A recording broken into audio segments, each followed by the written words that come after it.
నమస్తే welcome to TTV news. Annamayya డి రాయచోటిలో నిందితులిద్దరూ ఆల్ ఉమ్మా టెర్రరిస్టులని పోలీసులు వెల్లడించారు. వారింట్లో 50 ఐఈడీల తయారీకి ఉపయోగించే సామగ్రి, తుపాకులు, సూట్ కేసు, బకెట్ బాంబులు, మారణాయుధాలు, కోడింగ్ బుక్స్, హ్యాకింగ్ సాఫ్ట్వేర్లు, నగరాల మ్యాప్స్ సీజ్ చేశామన్నారు. ఒక పెద్ద ఉగ్రకుట్రను భగ్నం చేశామని తెలిపారు. వారు గత 20 ఏళ్లుగా అమానుల్లా, మాన్సూర్ పేర్లతో రాయచోటిలో నివసిస్తున్నారని వివరించారు. Alias Amanullah and second person name is Mohammed Ali alias Mansoor. ఈ అలియాస్ అన్న పేర్లు ఇక్కడ వీళ్ళు పెట్టుకున్న పేరు. ఈ అబూబకర్ అన్నతను 5 సంవత్సరాల క్రితం మ్యారేజ్ చేసుకున్నాడు. ఈ మన్సూర్ అన్నతను 10 సంవత్సరాల క్రితం మ్యారేజ్ చేసుకున్నాడు. ఈ అమ్మాయిలు రాయచోటి గాలివీడు ఏరియా లేడీస్ వీళ్ళు. మరి 5 సంవత్సరాలు 10 సంవత్సరాల నుండి ఒక చిన్న ఇంట్లో ఉంటూ ఇంత సీజర్ మాకు పట్టుబడి ఆ ఇంట్లో సామానం గురించి ఇంట్లో ఆడవాళ్ళకి తెలియదు అనుకుంటే అన్నది మాకు అనుమానాస్పదంగా ఉంది.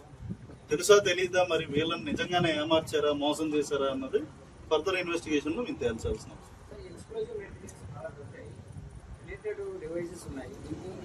ఆక్టోపస్ నుండి కూడా బాంబు ఎక్స్పర్ట్స్ వచ్చారు.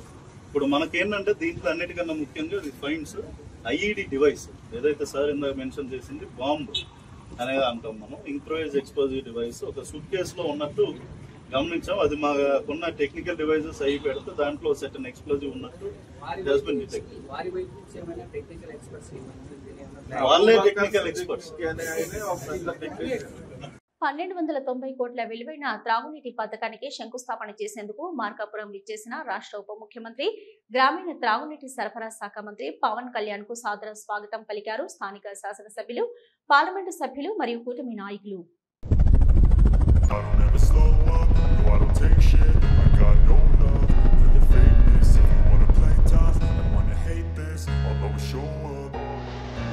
I don't ever slow up, no I don't take shit. I got no love for the fakeness. If you wanna play tough and wanna hate this, I'll always show up and make a statement. I don't ever slow up, no I don't take shit. I got no love for the fakeness. If you wanna play tough and wanna hate this, I'll always show up and make a statement. Everything I do so instinctive and so passionate. Every word I move so descriptive like an adjective. I got a vendetta against people who patented being negative when you should be getting after it.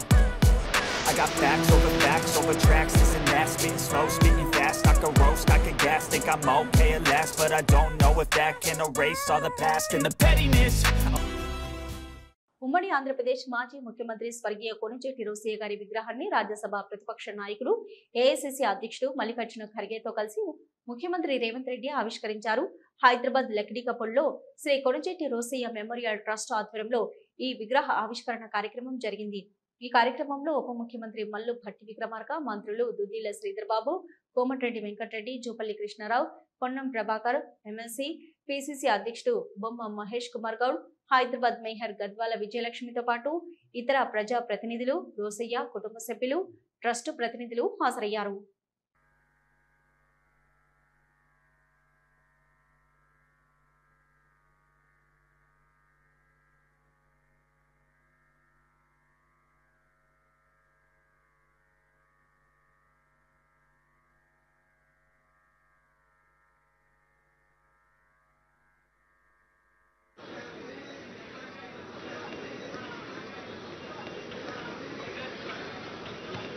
Thank you. Thank you. Thank you.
issue with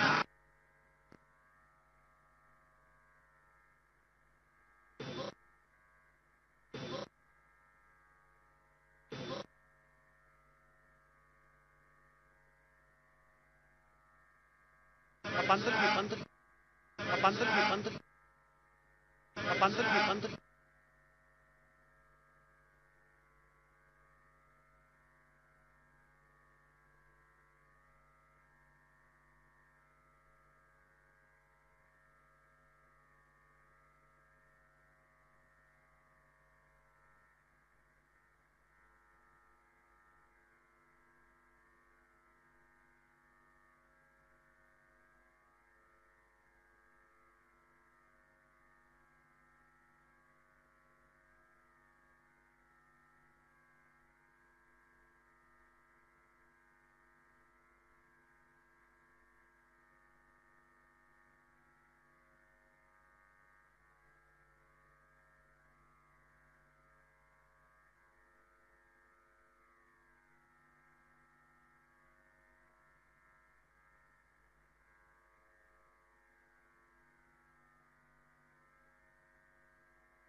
స్వాతంత్ర సమరయోధుడు మన్యం వీరుడు అల్లూరి సీతారామరాజు జయంతి సందర్భంగా మన్యం వీరుడు అల్లూరి చిత్రపటానికి పూలమాల వేసి నివాళులర్పించిన ముఖ్యమంత్రి చంద్రబాబు, మంత్రి లోకేష్.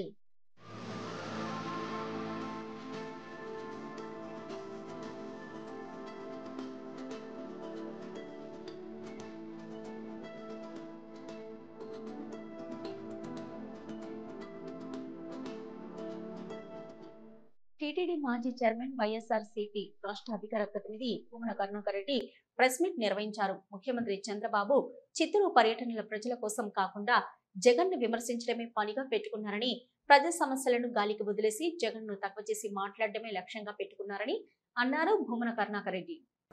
వీళ్ల మద్దతు లేకపోతే కేంద్రంలో బీజేపీ ప్రభుత్వం ఉండే అవకాశమే లేనటువంటి స్థితిలో ఉండగా చంద్రబాబు నాయుడు గారు మామిడి రైతులకు చేస్తున్నటువంటి ద్రోహం అంతా ఇంత కాదు అని చాలా స్పష్టంగా తెలిసిపోయింది. నిన్న మొన్న చంద్రబాబు నాయుడు గారు ఈ చిత్తూరు నియోజకవర్గంలోనే తన సొంత నియోజకవర్గమైన కుప్పంలో పర్యటిస్తూ కూడా మామిడి రైతుల వెతల్ని తీర్చడానికి ఏ చిన్న ప్రయత్నము చేయకపోగా మా నాయకుని మీద, వైఎస్ఆర్ కాంగ్రెస్ పార్టీ మీద దాడి చేయడానికే మొత్తం 2 రోజుల సమయం అంతా కూడా వెచ్చించినాడు. రవీంద్ర భారతిలో మాజీ ముఖ్యమంత్రి కె రోసయ్య గారి జయంతి వేడుకల్లో స్పీకర్ గడ్డం ప్రసాద్ కుమార్, మండలి చైర్మన్ గుత్తా సుఖేందర్ రెడ్డి, సహచార మంత్రులు శ్రీధర్ బాబు, జూపల్లి కృష్ణారావు, అడ్లూరి లక్ష్మణ్ కుమార్, మేయర్ గద్వాల విజయలక్ష్మి, కాంగ్రెస్ సీనియర్ నేత కేపీపీ మరియు ఇతర ముఖ్య నేతలతో కలిసి మంత్రి పొన్నం ప్రభాకర్ గౌడ్ పాల్గొన్నారు. రోసయ్య గారి జయంతి సందర్భంగా ఆయన చిత్రపటానికి ఘన నివాళులర్పించి రవీంద్ర భారతిలో ఏర్పాటు చేసిన మాజీ ముఖ్యమంత్రి రోసయ్య ఫోటోల గ్యాలరీని పరిశీలించారు. కరీంనగర్ జిల్లాలో ప్రైవేటు స్కూళ్లకు వ్యతిరేకంగా గ్రామస్తులు ఆందోళనకు దిగారు. మహిళలు ప్రైవేటు స్కూల్ బస్సులను అడ్డుకొని గ్రామంలోని ప్రభుత్వ పాఠశాలలు కాపాడుకునేందుకు నడుం బిగించారు. సైదాపూర్ మండలం దుద్దెనపల్లిలో ప్రైవేటు స్కూళ్ల ధాటికి ప్రభుత్వ పాఠశాలలు మూతపడే పరిస్థితి ఏర్పడింది. ప్రభుత్వ హై స్కూల్లో 6 నుంచి 10 తరగతులకు 8 మంది క్వాలిఫైడ్ టీచర్లు ఉండగా విద్యార్థులు మాత్రం 24 మందిని మాత్రమే ఉన్నారు. సకల సౌకర్యాలు ఉన్న ప్రభుత్వ పాఠశాలను కాదని దుద్దెనపల్లికి చెందిన సుమారు 100 మంది పిల్లలు హుజరాబాద్లోని ప్రైవేట్ పాఠశాలలో చదువుతున్నారు. పోటీ పడి ప్రైవేట్ పాఠశాలలు విద్యార్థులను తీసుకెళ్తుండటంతో గ్రామంలోని సర్కారు బడి మూతపడే పరిస్థితి ఉందని గ్రామస్తులు, మహిళా సంఘాలు ఏకమై ప్రైవేటు స్కూల్ బస్సులను, వ్యాన్లను అడ్డుకున్నారు. మా గ్రామంలోకి ప్రైవేటు స్కూల్ వాహనంను రావద్దని హుకుం జారీ చేశారు.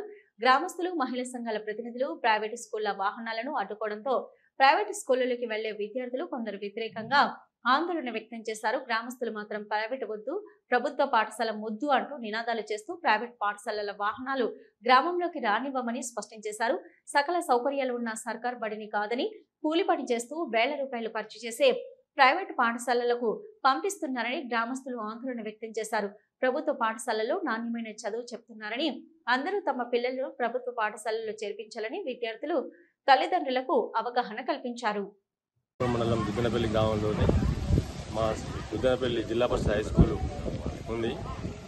కనీసం హై స్కూల్ ప్రైవేట్ స్కూల్ చేయబట్టి హై స్కూల్ నడిచే పరిస్థితి లేదు. 8 మంది స్టాఫ్ ఉన్నారు, 12 మంది పిల్లలు ఉన్నారు. కాబట్టి అందరం కలిసి స్కూల్ నిలబెట్టుకోవడానికి మహిళా సంఘాలు అన్ని పార్టీలను కలిసి మేమంతా కలిసి ఉమ్మడిగా ప్రైవేట్ బస్సులు పనిచేయడానికి ప్రయత్నం చేస్తున్నాం. ఎస్ఆర్ నగర్ పిఎస్ పరిధిలో సెకండ్ హ్యాండ్ కార్ల మాఫియా కార్లు విక్రయిస్తున్నామని బురిడి, ఆపై భారీ మోసం, అనేక మంది నుంచి లక్షల్లో వసూళ్లు, డబ్బులు తిరిగి అడిగితే దాడులకు పాల్పడుతున్న ముఠాలు. పోలీసులకు ఫిర్యాదు చేసినా పట్టించుకొని పోలీసులు సెటిల్మెంట్ చేసుకోమని బాధితులకు ఉచిత సలహా. పదుల సంఖ్యలో బాధితులు.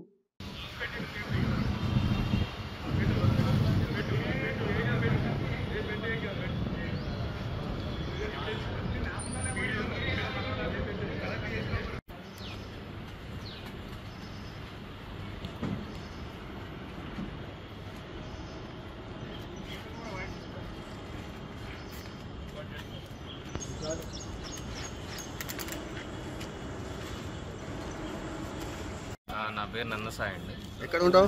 నేను హైటెక్ సిటీలో ఉంటాను. ఎందుకు వచ్చినా ఇక్కడ శ్రీ బాలాజీ కార్స్లో నేను కార్ తీసుకున్నాను డిసెంబర్లో. ఇక్కడ ట్యాక్సీ ప్లేట్. నేను అమౌంట్ స్విఫ్ట్ డిజైర్ తీసుకున్నాను 2024 మోడల్. అమౌంట్ క్లియర్ చేసి బండి ఇస్తానని అమౌంట్ 7 lakhs అమౌంట్ కట్టించుకున్నాను. ఈఎంఐ కూడా పే చేసేసరికి ఫైనాన్స్ వాళ్ళు బండి తీసుకెళ్ళి బండి అమ్ముకున్నారు. ఇప్పుడు బండి తీసుకెళ్ళిపోయి కూడా 3 నెలలు అవుతుంది. ఫైనాన్స్ వాళ్ళు కూడా బండి అమ్మేసుకున్నారు. వాళ్ళు 3 నెలల నుంచి ఇట్లా ఫోన్లు ఎత్తకుండా ఏం చేయకుండా రేపు చేస్తా ఎల్లుండి చేస్తా అని అట్లా తిప్పుతూ ఉన్నాడు జనాలు. మేము ఫోన్ చేసినా ఏం చేసినా కనీసం రెస్పాండ్ కూడా అవ్వట్లేదు. ఓకే. బీఆర్ఎస్ అధినేత కల్వకుంట్ల చంద్రశేఖరరావు హాస్పిటల్ కు వచ్చారని తెలిసి అక్కడ వచ్చిన బీఆర్ఎస్పీ అధ్యక్షుడు గెల్లు శ్రీనివాస్, ఉపాధ్యక్షుడు తుంగ బాలు, కిషోర్ గౌడ్ తదితరులను అక్రమంగా అరెస్టు చేసే ప్రయత్నం, పోలీసుల తీరుతో ఆగ్రహం వ్యక్తం చేసిన మాజీ మంత్రి ఎమ్మెల్యే ప్రశాంత్ రెడ్డి. సంబంధం లేదు.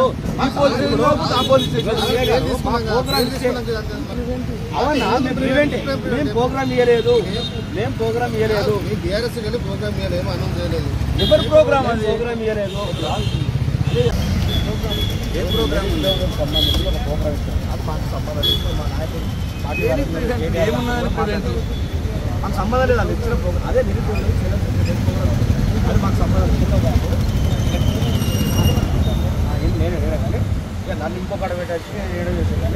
మాకు సంబంధం తిరుమల శ్రీవారిని పలువురు ప్రముఖులు దర్శించుకున్నారు. శ్రీవారి దర్శనార్థం తిరుమలకు విచ్చేసిన పలువురు ప్రముఖులు, టీటీడీ అధికారులు స్వాగతం పలికి దర్శన ఏర్పాట్లు చేశారు. వీఐపీ ప్రారంభ దర్శనంలో శ్రీవారిని దర్శించుకున్న సుప్రీంకోర్టు న్యాయమూర్తి అరవింద్ కుమార్, మధ్యప్రదేశ్ ఎంపీ గణేష్ సింగ్, మాజీ కేంద్ర మంత్రి సర్వే సత్యనారాయణ స్వామివారిని విడివిడిగా దర్శించుకున్నారు. దర్శనం అనంతరం ఆలయంలోని రంగనాయకుల మండపంలో వేద ఆశీర్వచనం అందించగా అధికారులు తీర్థ ప్రసాదాలు అందజేశారు.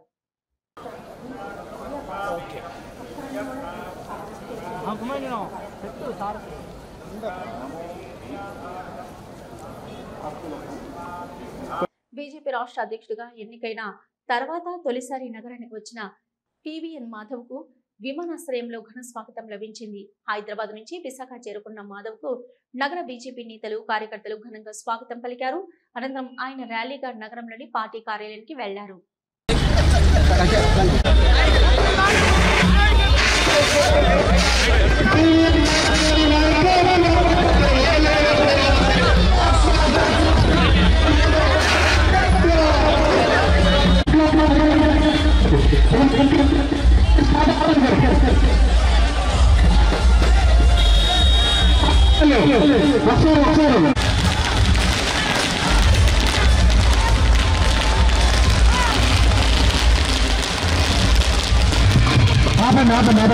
ఇది ఇప్పటివరకున్న అప్డేట్స్. మరో బులెటిన్ తో మళ్ళీ కలుద్దాం.